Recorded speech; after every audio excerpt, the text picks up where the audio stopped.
My collaborator is Phil. And Phil, can you pronounce your last name since I always ruin it? Janisiewicz.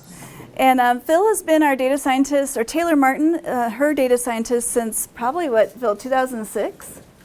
Oh, no, a little later than 2009 or so. Okay, and that's kind of when I met Phil. So just so you know who Taylor Martin is, she's the director of the Active Learning Lab where I work. Oh, sorry, Phil, now you're making a noise.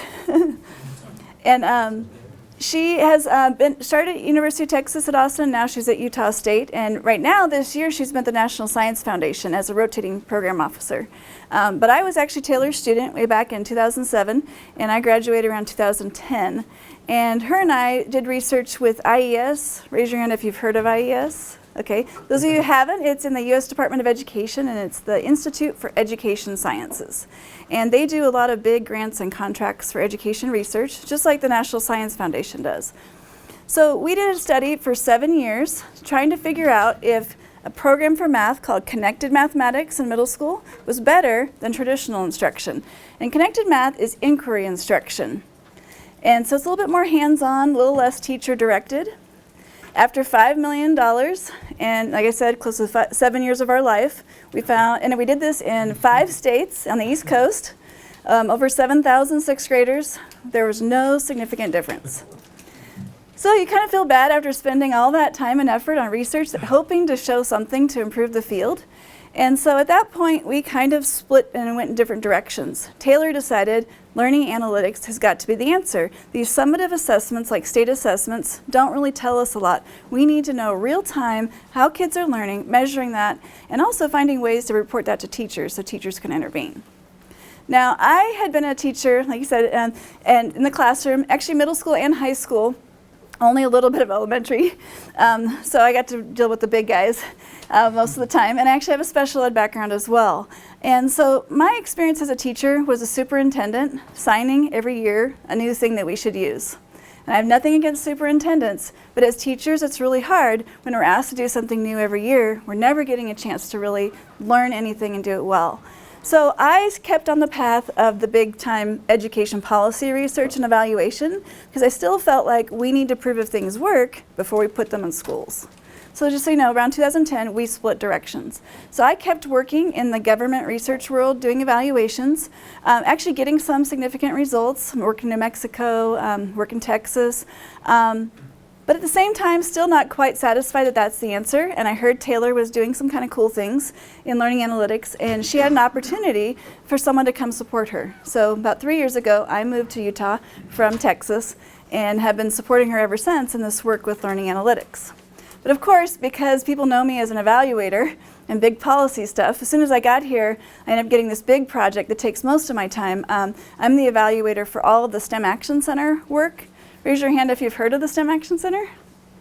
Oh, that's too bad. You guys need to learn about it. So about 2 years ago, the governor's budget decided to put some money aside with the legislature to fund STEM in Utah because businesses were kind of complaining that we're not getting enough people into STEM careers. And so we need to start with little kids and start getting them interested in STEM. So there's a center that's funded, I think it's like $1.5 million a year to just focus on STEM in the state. And then some of the money was also put into math technology products that you could run on these laptops or on computers. So the first year we did a pilot, about 7,000 kids. Last year we rolled out 11 products to 200,000 kids all across the state. And then I got to look at the achievement results to see, are these things really working? And we did find some significant effects, which is really cool. And so I got to present last week to the Education Interim Committee for the legislature about that, and continuing to present to all different people they want me to present to. But I think it's good for you guys are all interested in technology and learning. The fact that we're finding significant differences with these tools, I think is really important. But now how can we go further? Because we're using the state achievement test, which is a summative assessment. And then again, that's not really what Taylor and I believe is the way to go. The more we can understand on like real-time learning and how to give teachers that information, that's what's best.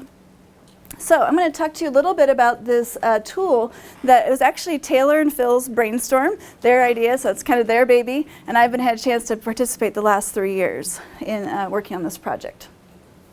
And so I'm going to start by talking a little bit about the trends and issues related to this. Phil's going to then go into like a little bit to show you what it looks like inside.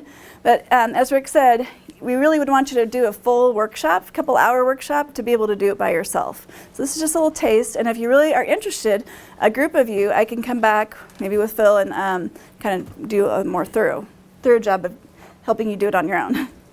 And then I'll close with some discussion. Okay, so some of you might be new to this program. How many of you is your first year? Raise your hand. Okay, how many of you is your second year?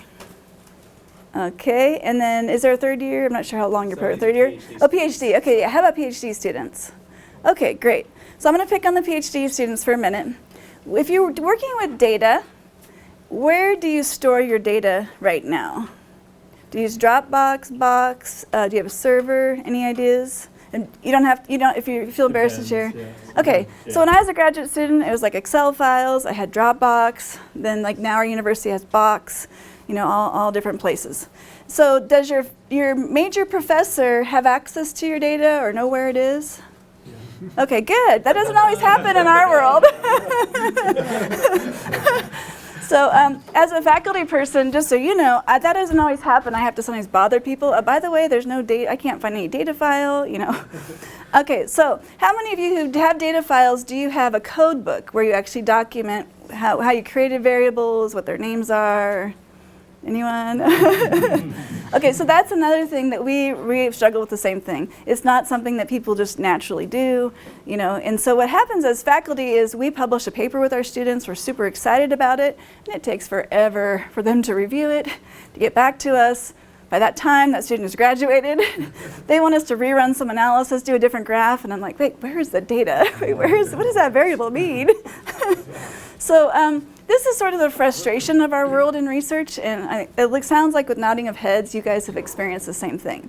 So literally, this brainchild originated because of that. How can we not do this anymore? And Phil's coming from industry, and his number one thing is, wow, why don't they follow industry practice? Like, this would save you guys so much time and energy.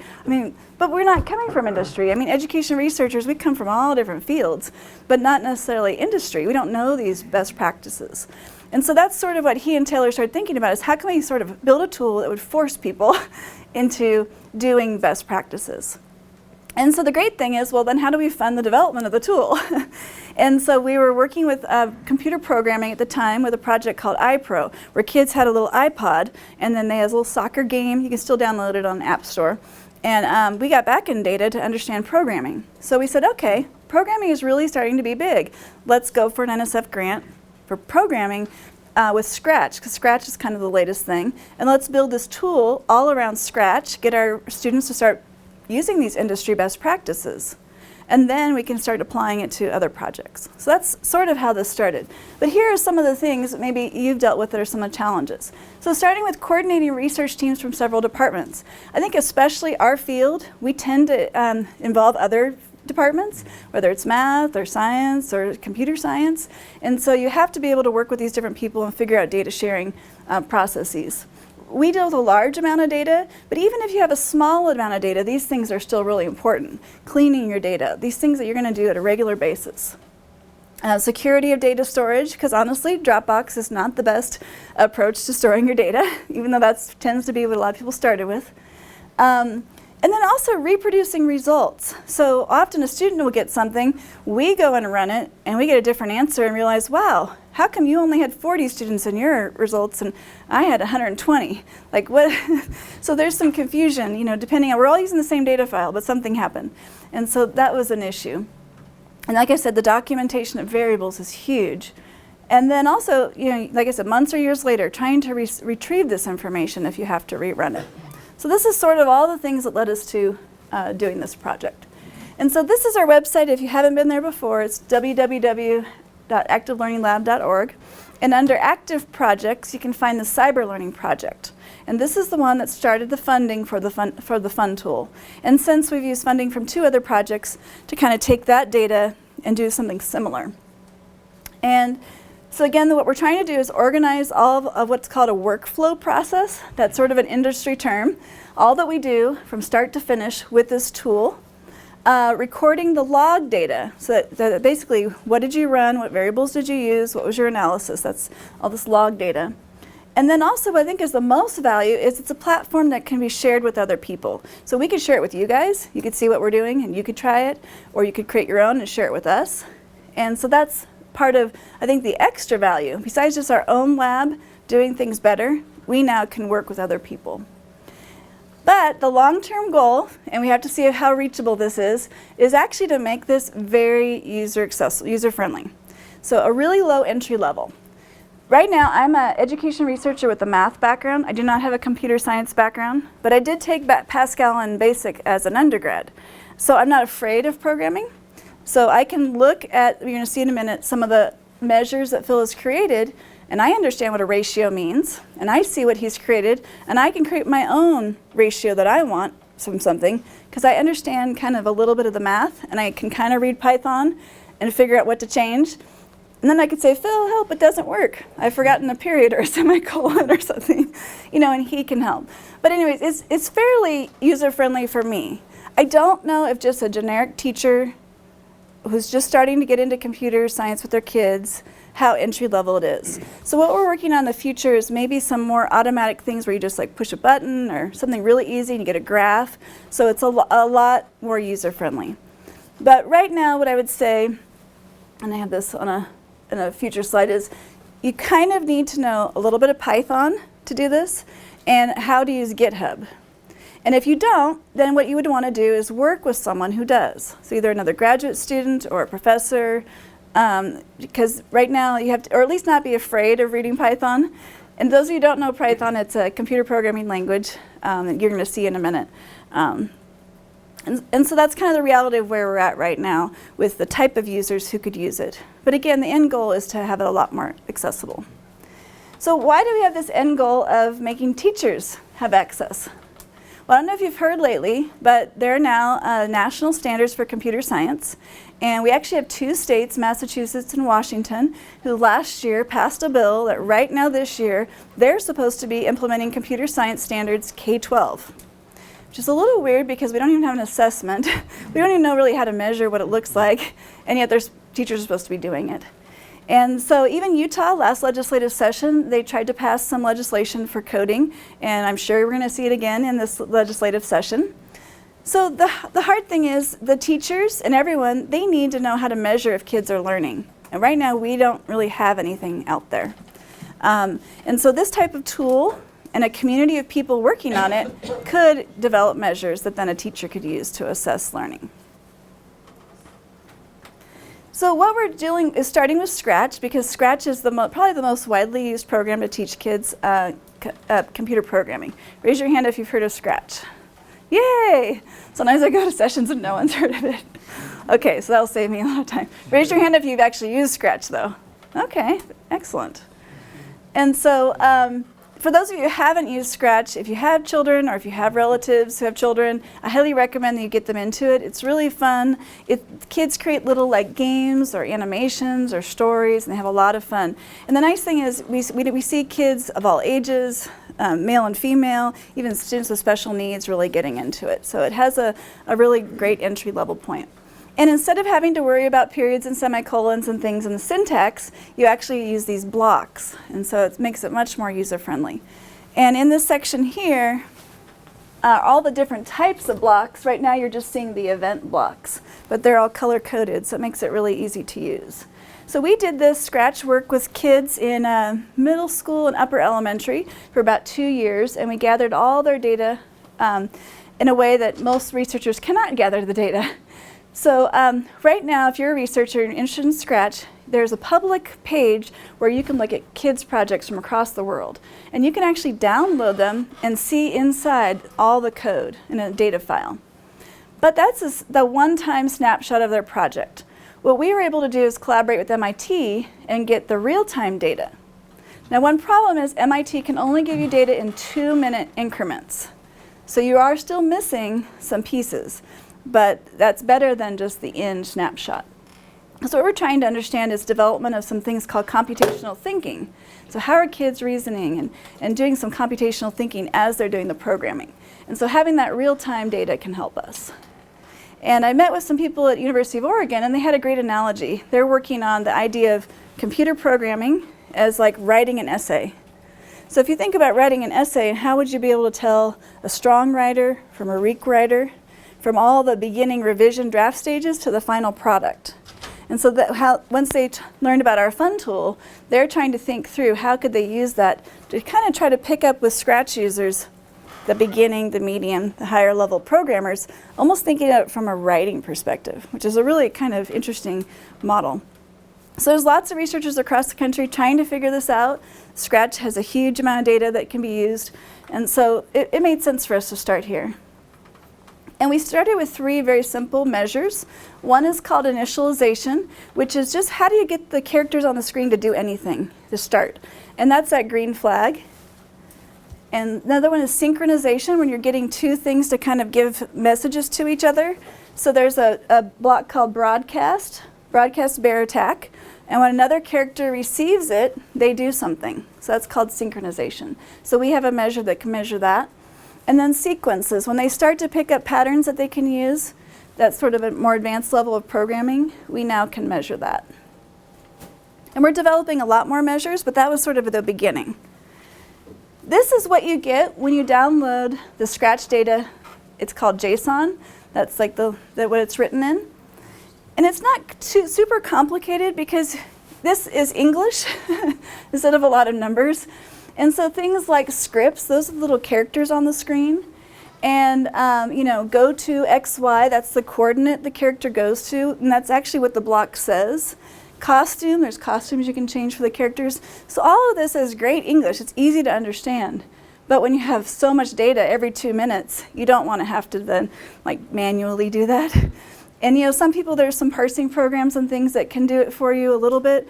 But that's what basically Phil has designed the fun tool to do, is to take all this data and to kind of make sense of it, count it, average things, all different measures he'll talk to you about. So like I said, some of the end goal would be, in some people's mind, to give teachers a dashboard. So this is a dashboard that I just created as an idea. And this is a teacher's classes on the left. These are all students. And I can uncheck or check the ones that I want. And I developed this in a program called Qlik. It's Qlik. And it's free for up to 3 and you can share your work with 2 other users, so up to 3 users. And you can host it in a cloud. And it just is being fed by a CSV or Excel file.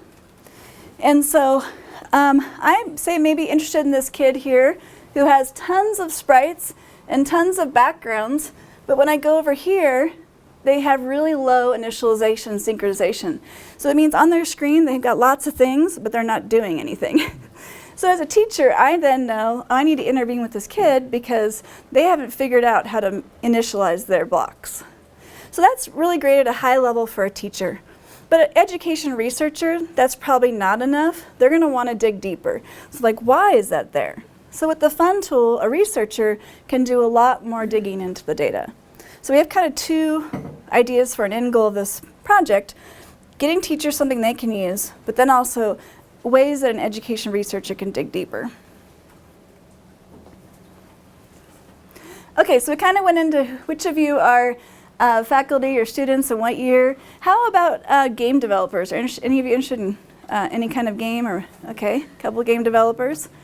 And so when we work with game developers, this is not necessarily the kind of data they're going to be getting, but just to let you know, we've used the fun tool now with another project called Refraction, which is a fraction game, and the kind of data that it produces is very similar to probably what you would have in another game data. And we've used also Refraction on that iPro project with programming I told you about, and we've used it on our state evaluation with all the huge amount of data that we've created.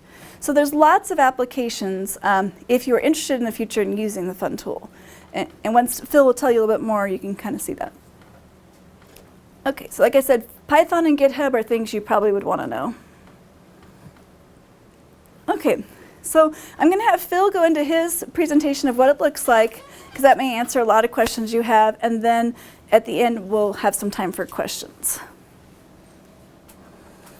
Okay, Phil, let's see. I'm going to work with the volume until make sure people can hear you. Hello? Can you guys hear Yeah, me? let me. Absolutely. Okay. Okay. So let's see. There are a couple things to mention. I think Sarah mentioned one that I sort of like to jokingly mention is that in software development or any sort of thing, that sort of industry, you have a series of best practices for when you're writing code or when you're dealing with data and all that sort of stuff. And in academia, everyone does not have any clue about any of those best practices. And so we actually oftentimes do almost the opposite. And so if I only tell you one thing that you take away from the talk that is worthwhile, it is to, if you are ever writing code or ever dealing with code, and this means anything from, writing very, C code, assembly language or whatever, to writing any sort of, SAS or SPSS type stuff, somewhere along the line, you should have something called version control that keeps track of your code as it's changing. Anyone who does any sort of software development does that, it becomes sort of second instinct. The first instinct when you start a new project, the first thing you do is set up some sort of, make sure it's in some sort of version control. And so if you take away nothing else, it is learn a little bit about version control, and probably it's maybe not the easiest, but there's a lot of support for it. And there's this thing called Git, and there's a place that sort of people use to collaborate on things called GitHub, and they have decent documents and things like that. So if you take away nothing else, if you end up writing code, please start using stuff like that, because it makes the benefits are, when you're a single person, when you're just one person working on a project, it is you get to have a whole history of what's going on and go back to changes and see where things went wrong. When you're collaborating, you get to do that on sort of a massive scale, and it makes it easy for people to collaborate. And when somebody else changes something that was important, you can go back and figure out where that changed and why it changed, which ends up being hugely important in those few cases when you actually need that. So that's my little spiel about version control. Phil, yes. I have the slide up with the fun tool, so when you get to that part, just they can see that slide. Okay. Oh, with the data and the process and all that. Yeah. Okay. So so let's talk about this. So then, what we were trying to do with the fun tool. And Sarah sort of mentioned it at a higher level, and I want to sort of get into sort of the nitty-gritty parts of this, although quickly, and Sarah, please move me along if I end up going off too long on any particular one topic or anything like that. When we are doing some sort of analysis, the analysis normally follows sort of a very similar sort of pattern. You will often get data from some provider, and if you are working with that provider, you might have some control over what that data looks like. If you are working with a game developer or something like that, you might have much less control over that data, but you get some sort of raw data, and it can be a mess or it can be very pretty. It's rarely very pretty, but it can be sort of in a multitude of different states. It can be all sorts of different types of things, basically the first thing you have to do with that data is, whenever you want to try and do some analysis, is do some sort of parsing, turning it into something useful and something you can understand. And also, Sarah mentioned data management, and that's another little spiel that I can go off on, but the fun tool as it's set up right now is made to work well with essentially a couple different sorts of ways to keep your data. But the data management itself isn't handled by that, but it is something that everyone really needs to think about when you're getting these data. How do you actually store it? For us, sometimes we have, and for probably a lot of you, we have student information, and that is sensitive information. You have identifying information. So you need to do things to make sure that you're storing it securely and not exposing it to the world.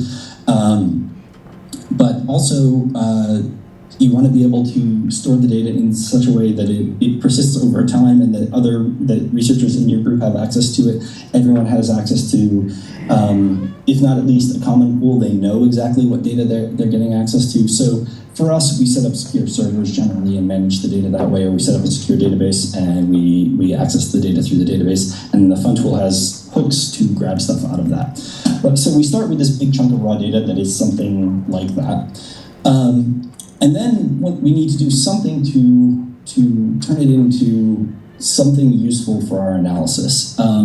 And what that is will depend a lot on what the analysis is, but we need to do something to make that sort of transition. And then once we have in these sort of, whatever sort of states are useful to our analysis, we tend to do a couple different types of things with those states. We tend to measure those states in different ways. We tend to group those states in different ways. So to give an example, we might have in the Scratch workshops, we have the autosaves that come up every two and a half minutes or so. When we have those, we often want to group those by projects, or we want to group those by students, something like that. Maybe group them all by classroom, so you have all the autosaves for a whole classroom.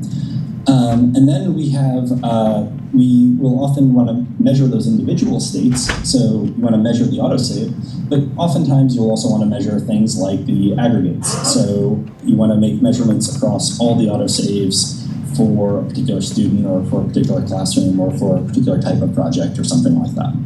So we do all those sorts of things. And then once we've actually made those measurements, generally we want to do something with them. I mean, sometimes it might be just reporting out a CSV file or something like that we might use for something else. Sometimes it might be graphing those things. In the future, long term, one of the things that we would like to do is output them in such a way to maybe a nice little web interface or something like that, where a teacher portal or something like that, where they can come in and see the results of student interactions presented in sort of a very high level way from all our low level data. So we want to sort of go through that whole process. I think, if I'm remembering correctly, that covers most of that slide. Yeah. Is that correct? Yeah, we can move now to your screen so you can start showing the actual fun tools.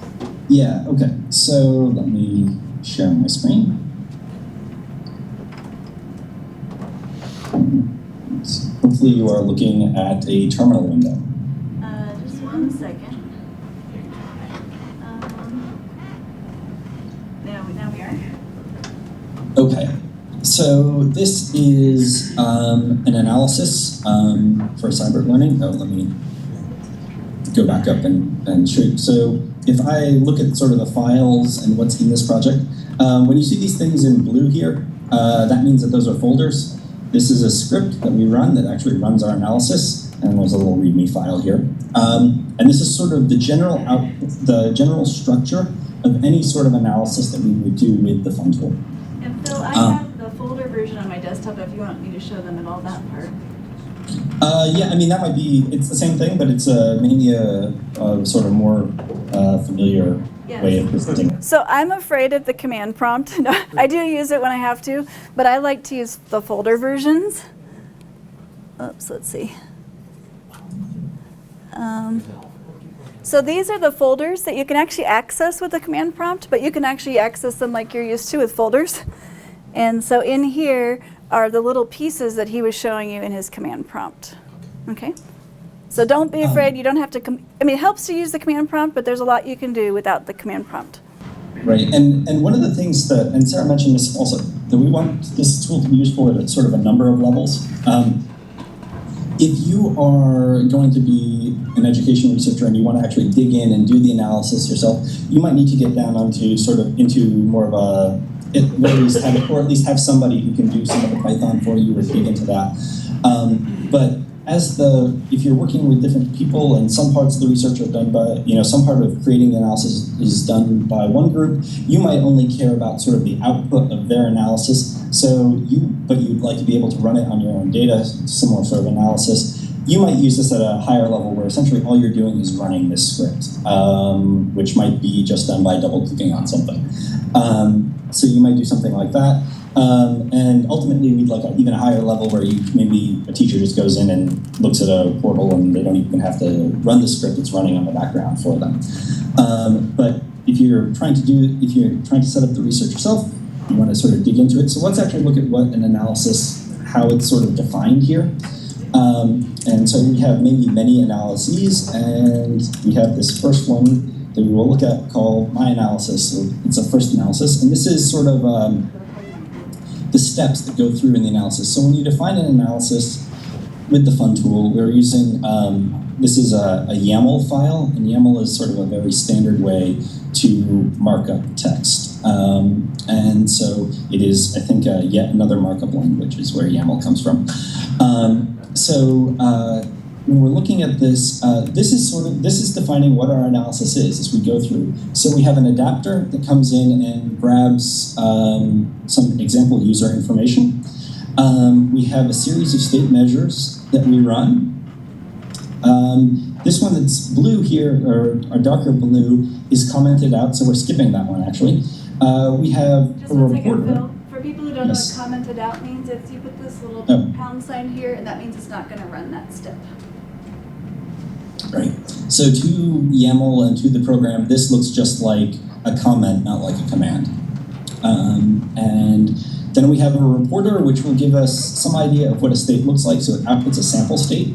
This is a reporter is giving us, reporting out from what our measures happen to be. We happen to actually, in this case, we want to maybe group things by in a couple of different ways. Here, the first one, we're grouping things, just grouping all the states together for the whole of all the projects. And here, we're grouping all the states that have the same number of sprites, total sprites in them. So to maybe look at them in a different sort of way. And then we have a series of group measures on those groups. So we do counts on all the things that happen to be in all those total sprite groups. We count the average number of do-if blocks for those different groups and things like that. We then do a couple more state measures, and we have a couple reporters that output the states and the groups to TSV, tab-separated files, and CSV files. So this is... Phil, can I ask a question? Yeah, go ahead. I'm trying to process what, so the fun tool actually, so when you say state measure, green flag scripts, or whatever, what you're doing is you're identifying a number of variables that you're going to do something on. Is that right? So you Right, we want to create those variables, yes. So you've created a language for this fun tool. Is that so? So what you're showing us is the scripting language for the fun tool. Right, that's right. So the fun tool, what we're doing when we're actually doing the analysis, we're defining a configuration for the analysis, and the fun tool takes this, processes it, and runs the analysis based on this configuration. Gotcha. And part of the reason to do that is because we were talking about the lack of documentation that happens, and especially when groups change and all that sort of stuff. This, by making it very explicit what the analysis is in a series of steps and sort of breaking down, I'll show you a little bit more about how these steps break down in detail, but by breaking how they are created in detail, all in configuration, at very least, there's a paper trail. You can always go back and figure out what was this thing and where it came, which in and of itself is hugely useful when you go back and look at a data file from 4 years ago or something like that. Phil, just 1 second, I mentioned one thing. So some of you may be interested in doing analysis on Canvas data. So raise your hand if you're interested in using Canvas data, learning management system data. Okay. So basically, this is sort of the end goal or the end product, and Phil will show you how each of these things have been created. But it's kind of similar with Canvas data. This would be, what kind of things would you want to analyze with your Canvas data? So maybe it's teacher feedback, teacher use of rubrics, how many times students are late. So these would be your end goal of all the things you would want to measure, but you're going to have to build the code to actually measure that from your raw data. So we kind of show you the end, but then he'll show you how each one is built. Yeah, go ahead. I'm just wondering, I'm just thinking about data input into here. So you got the tab separated and the comma separated. Are those the two, two kinds of data that this can take in, or are there other kinds? Output. Those are reporters. Okay. Yeah. Those are, but we can do, so right now we have things to deal with basically any sort of tab. If you can get your data into a table, we can take it in, which means we have adapters for things like most databases. If you can write a query that'll give you back a table, you can suck that in. If you have a CSV, an Excel file, something like that, you can suck that in. In this case, we have, for this project, actually our raw data is it's a series of JSON files. And I think Sarah showed you a little bit of that. I couldn't see what a JSON looks like. Phil, what is eager data? What kind of data is that? That is a MySQL database. And basically but inside that MySQL database, there's some JSON that gets processed and things like that. So we have JSON data inside the database, and it gets messy, and how you actually pull it out is all determined normally by this adapter process. And you can have multiple adapters. For example, when we were doing the retraction data, we have an the data there is essentially each move a student makes, but it's with very minimal data. So picked up piece 1, placed at 81, and that's all you have, sort of thing. And so you have to then connect it with other data that you have about a particular level or what the pieces do, and that might be a second adapter that pulls in data from another source. So you can have multiple adapters that pull in data from different locations. So that project he was just talking about is a game. So those of you into game development, that's where you might have to have like the actual state of the game as well as information about the levels that you're having to kind of integrate when you pull in your data. Great. So, so this is what defines an analysis, and let me show you let me get into a little bit more about the configuration here, and then I'll actually run an analysis here.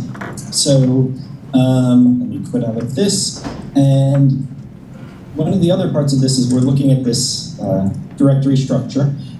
Everything is defined in this configuration folder. So when we look inside there, you will see that you have your adapters, your group measures, your reporters, analysis selectors, which I don't want to talk too much about because it's a little too in-depth for sort of this time scale, and same with maybe the grouping selectors. But let's look at a little bit at what the state measures are, because those are measuring those individual JSON files. So if I look at the state measures, in this case, I have just one file in there, which are my measures. Sorry. So if we look at that, that's also a YAML file. And let's go to, so that green flag scripts. So what this is so this is what defines that particular measure. So we have some module of Python that, right now it's just Python, but if you can wrap something else in Python, you can use it this way. So if you want to use R or something like that, as long as you can wrap it in Python, you're fine. And you can wrap many, many things in Python. So where the module is to find it, so we have a particular module called FunTool Scratch Processes where we define most of these. And we have a particular function that this process is going to come from, which is scripts with block. So we are counting the number of scripts with a particular block, and to figure out how that's supposed to be used, we pass in a parameter, and that parameter is a block name, and that's going to be defined for that particular measure function. So you have to know a little bit about what that function is to use it. But in this case, we define when green flag block. So this is how we count the number of green flag scripts. We use this little function, and this tells us sort of exactly how that's done. But it also gives us, looking at the parameters, maybe you can get a hint of sort of how this could be useful. If you have somebody who is maybe good with Python, can write the functions, they can create functions where what you need to change are simply the parameters and not necessarily create a whole new function. So for example, if we want to count the number of scripts with an if block, the only thing that needs to change is you need to know what the block name is, and you just create a new measure, which is a measure process, which would look something like this, except with the block names being for if blocks or something like that. So it allows you to maybe even do some of the sort of new exploration of the data, even if you can't write the codes, even if you can just sort of deal with the parameters. So that is hopefully a way someone who is maybe not deeply familiar with coding could actually start doing sort of different analyses. So this is what defines one of those functions, and let me show you what it looks like when we actually run one of the analyses. So we go back to the analysis directory, and we're just going to run the analysis. And this is going to spit out a whole bunch of things, but we'll take a look at what that does, and I'll run through it. Okay, it's a little big, so it's sort of wrapping in weird ways, but that's all right. So the first couple lines you see here it tells you where it's loading the processes from, and it's going to keep passing things through as it's running all the steps of our analysis. And it's actually gonna, go all the way through and create some CSV files when we're done. And let me wait till it finishes, and I'll scroll back up and let you see what's there. So this is actually, what you're seeing right now is my little laptop is processing about 11,000 JSON files from the autosaves from a workshop. So this is running all those measures on those 11,000 JSON files. So let's actually look up and see what this analysis looks like. Okay, so let's start with, so it tells us a little bit about where it's loading the configuration from, just so we know what's happening. It tells us which analysis we're running and when it happens. This is just sort of, right now this is just outputted to the terminal, but there are also logs of all of this. All of this is saved in a log file, which I'll show you in a second. For the particular libraries that we happen to be using, the fun tool here, the fun tool common processes, and the fun tool scratch processes, it tells us which versions we're using. And if we're doing, in my case, I'm doing development on these, so I'm actually, improving the fun tool, improving the common processes and scratch processes right now. And so since I'm using a development version, it's actually changing it. It's under revision control also, so you can see which branch under the revision control and exactly which commit this happens on. So if I got this 5 years from now and wanted to go back and see this, as long as I have a repository, I can go back and get that exact line of code, that exact file, and run it on those exact same processes. So it allows me to sort of go back and find all those things. And that's one of the nice things about revision control that I wanted to mention. For the actual analysis, the analysis is under revision control also. It happens to be on a branch called demo, since it's set up for you guys. It has a commit ID, so this tells me where I happen to be on my history of all the changes. And it tells me the status is clean, which means that none of the changes haven't been committed yet. So if you're not paying attention, sometimes you might have, it might be dirty, and you might have files that are not being kept track of, or changes that haven't been kept track of yet. And then here you see it running through the various steps in the analysis. And at the end, you get some sort of reporters that output those, that output a couple files. And when we look at those files, I want to take a look at that. We have a couple different things here. Let me show you the directory structure of what we have here. We have output, and we also have logs. And in this case, actually, we have data, which is where our data lives, but that's, and a couple other little things. But the important ones for right now are the logs and the output. If we look at the output. And just a quick reminder, for me, I go into my folder, because now that file has magically appeared in my folder. So Phil knows the command prompt really well. He does everything within the command prompt, but you don't have to. Right, yeah, sorry. It shouldn't be, I'm trying, yeah. That's So, okay, I just want to let you know. So, because what's no, scary. it's a bit, yeah, you don't need to be scared of the command prompt. All this stuff is available in a couple different ways. So if we look at the output, actually, we can see that there's a history folder. It's blue, so it's a folder, and there's this link to the latest one. So whatever the latest output is, but let's actually look at the history folder. And what you'll see in here is a whole bunch of timestamps, which are when each of these outputs were run. So this is that timestamp in that analysis that told us when we started our analysis.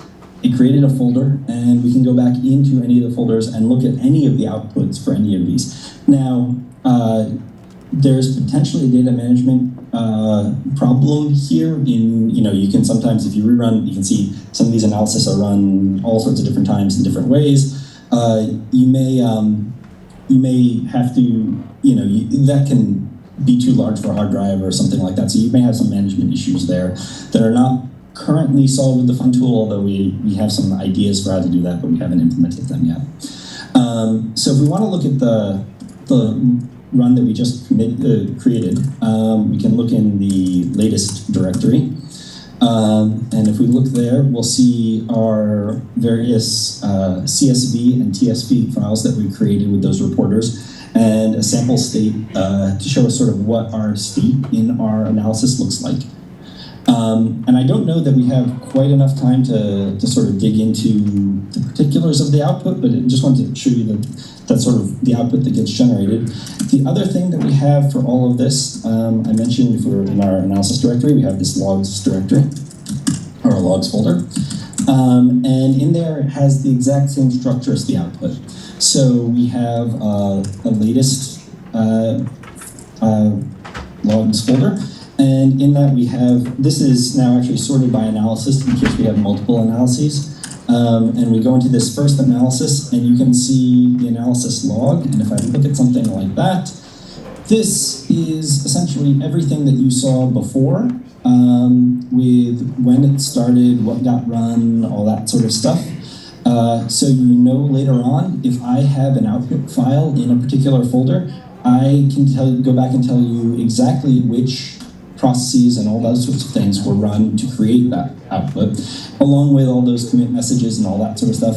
And in here, actually, it's a little bit richer because we have not just the fun tool modules that we were using, but actually all the Python modules that you have installed get sort of dumped in here also. So you can know if it turns out that what happened, something weird changed in your MySQL version, and that's the problem, then you can see that there's you can maybe go back and figure that out. It might not be easy to figure out, but at least you have a fighting chance. Sorry, Phil, I have to interrupt you because we're getting close to time. I just wanted to show them real quick in mine. I do have an output so they could see real quick what the file looks like. So if you want to just see, this is what the output would look like. It has all the headers of like the type of blocks it's counting. And then depending on the kids who have data, it has all the data here. So it looks something similar to what you might be more comfortable with if you're running other software like SPSS or Stata or something else. So because we're coming close to the time, what I want to say is our university, USU, is trying to figure out as a whole university how to start a data science program. And so we've been having lots of discussions for 2 years now between computer science, our department, ITLS, math, MIS, and I think one other department. Of like, how do we do this? Because I mean, Phil, what is your background? Like, what is your degree in, or what your what kind? So I had optics and physics. Okay. So, you know, we don't necessarily know if we're going to recruit physics people to our department, but at the same time, like, how could we get a diverse amount of people who want to learn this kind of thing to get up to speed? And we have some people in computer science that think you need all these courses before you could do this. We have other people that say, no, we should be able to create a new course that's entry level that can give you just what you need. And so we're trying to struggle as a university to figure out what this looks like. Where I came from, University of Texas, they already have a program. They've just now started online, like a certification program. So it's kind of like the up and coming thing of how do we help everyone who's interested in learning analytics get up to speed to doing these kinds of things. Where right now, honestly, I have to hire Phil, which I love to hire Phil. And then I can do some of it on my own, but I only, in my students. But often I have to hire from computer science and MIS to get people who can do it a lot quicker because they have some background on these tools.